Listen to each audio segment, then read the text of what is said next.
Assalamualaikum, anda sedang menonton Sekilas Fakta 17 Mei 2022 bersama dengan saya Nusha Mama Amin.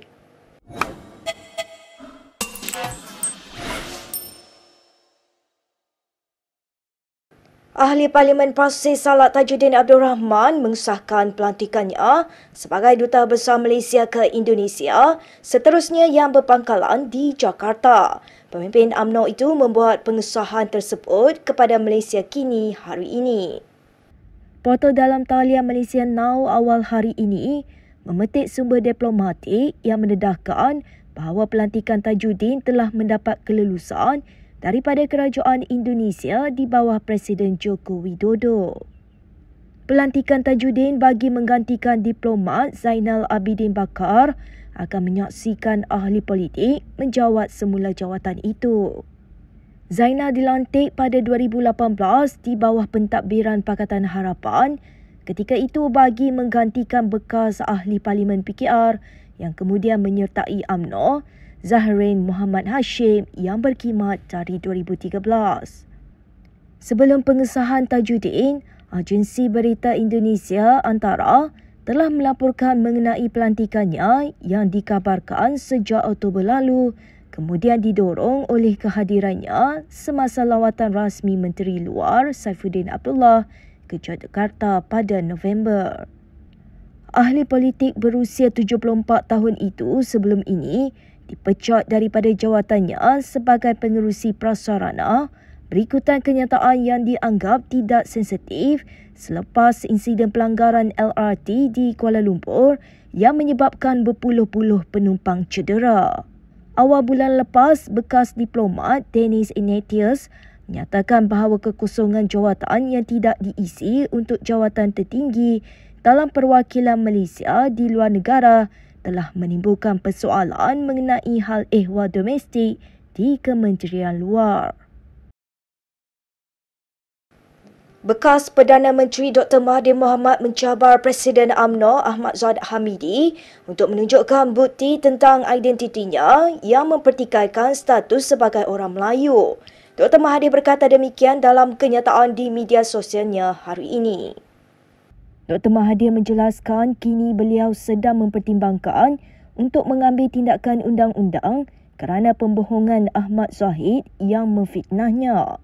Mengaku mempunyai darah India, Dr. Mahathir menegaskan namanya dalam kad pengenalan menggunakan bin dan bukannya anak lelaki.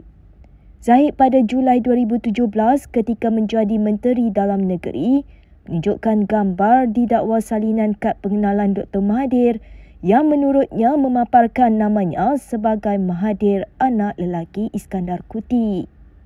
Menyifatkan Zahid sebagai seorang pembohong tegar, ahli Parlimen Langkawi itu berkata tujuan Zahid berhubung kenyataan kad pengenalannya itu sewaktu kempen pilihan raya umum ke-14 hanya untuk memburukkan dirinya.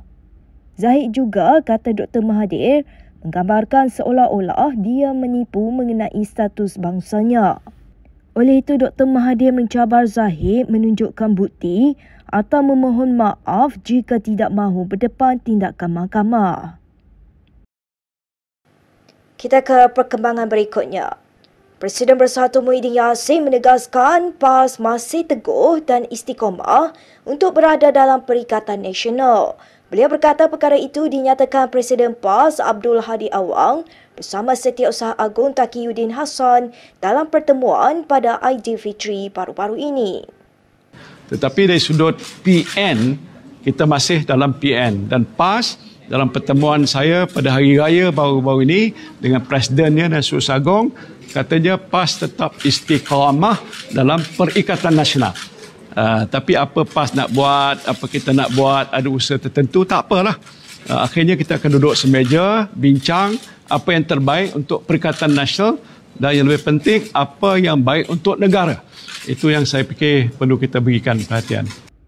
Beliau berkata demikian bagi mengulas kenyataan naib Presiden PAS Ahmad Samsuri Mohtar bahawa parti berkenaan akan terus menjalinkan kerjasama dengan UMNO kerana agenda penyatuan ummah adalah tunjang utama dalam muafakat nasional. Dalam pada itu, Muhyiddin menjelaskan situasi jangkitan virus COVID-19 di negara ini masih lagi terkawal walaupun terdapat laporan mengenai peningkatan kes positif selepas sambutan Aidilfitri. Kalau ikut laporan tadi, hampir 99% pada kes itu ialah daripada kategori 1 dan 2. Jadi itu agaknya amat orang kata mild. Jadi sebab itu saya tak nampak muka menteri tadi cukup bimbang macam yang saya lihat 2 tahun yang lepas. Jadi maknanya situasi is very much better lah.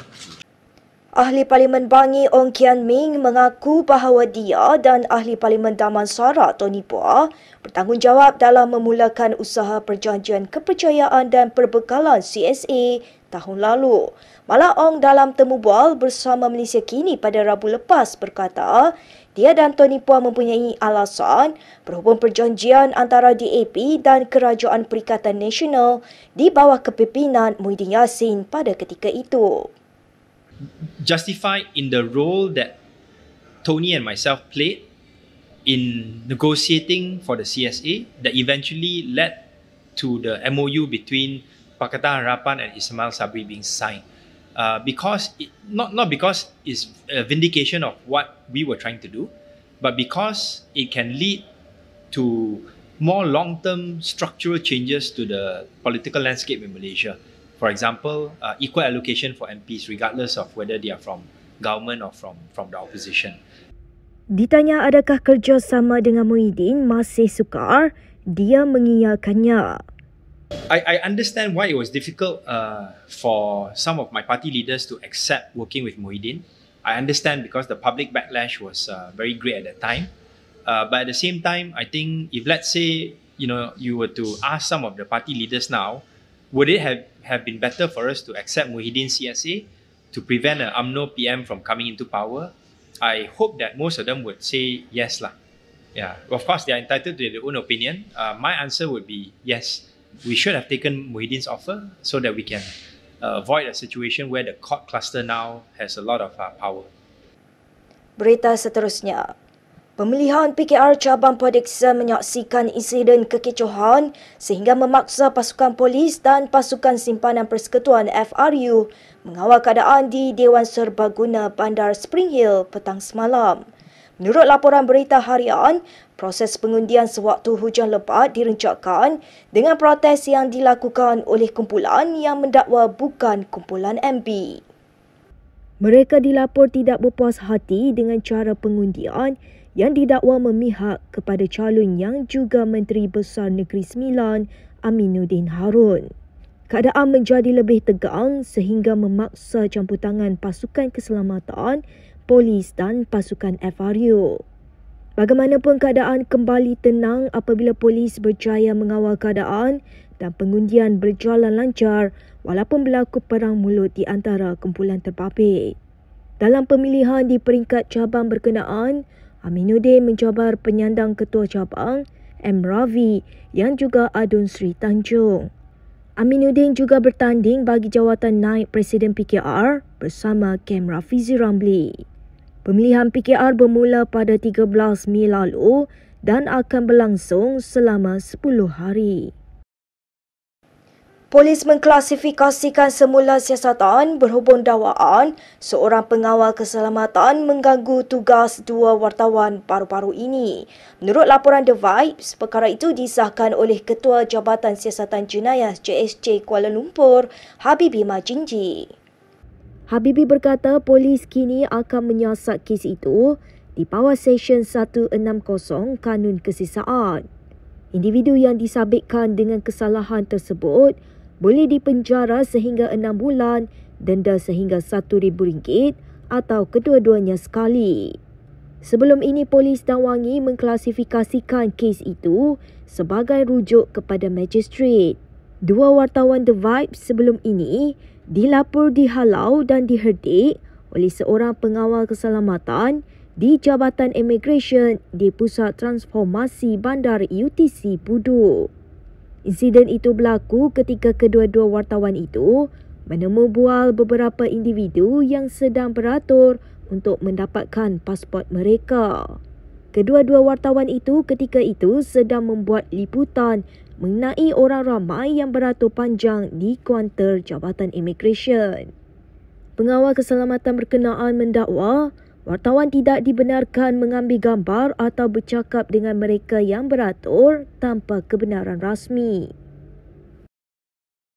Baik, berikut beberapa lagi ringkasan berita untuk hari ini.